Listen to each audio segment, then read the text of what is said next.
আজি সাউথৰ ৰেচিপি এটা ট্ৰাই কৰো দেই এটো আপনি ধোসা বেটাৰটো ইয়াত 2 কাপ চাউল দিছো ভাত খা চাউল তিয়াই থৈ দিছিলো 2-3 ঘণ্টা মান আৰু মেথি গুটি একেলগে এটো মই একদম পাতলকে পেষ্ট বনাই ললো আৰু এয়া হৈছে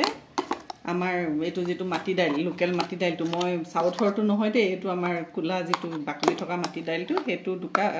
চাউল 2 কাপ ইয়াৰ 1 কাপ মানে চাউল যিমান দিব তাৰ আধাটো হেৰি দিব মাটি দাইল দি পেলাই আজি গুটে ৰাতি থৈ দিম মই ৰাতিপুৱাই তিওৱা এখিনি এতিয়া মানে হেৰি কৰিলো আৰু কমসে কম মানে 5-6 ঘণ্টা মানে যদি ফাৰ্মেন্টেশন হ'বলে পাই ফ্ৰিজত নথব দেই এটো বাহিৰত থৈ দিব তাৰ পিছত বনাই দেখাই আছো কালি থোৱা ডোসা বেটাৰখিনি সবসব মানে ধুনীয়াকৈ ফাৰ্মেন্টেশন হৈ পেলাই হেৰি হৈ আছে ফুলি আছে আজি এখিনিটো মই ডোসা বনাই দেখাম দেই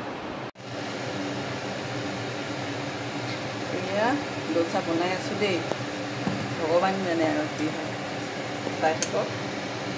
মোৰ ষ্টাইলত অকণমান তেল ছিটিয়াই দিছোঁ খালি অকণমান সময়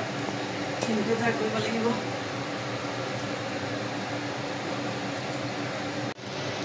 এয়া আমাৰ ডোসা ৰেডি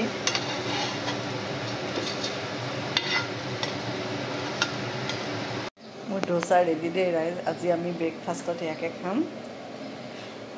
আৰু আপোনালোকে চাই মানে ৰেচিপিটো চাই কেনেকুৱা লাগিলে ডোসা ৰেচিপিটো ফাৰ্ষ্টৰ পৰা দিছো একেবাৰে চাই ল'ব চাটনি ডোসা বেটাৰ ডোসা বনোৱালৈকে দেখালে চাব আৰু ক'ব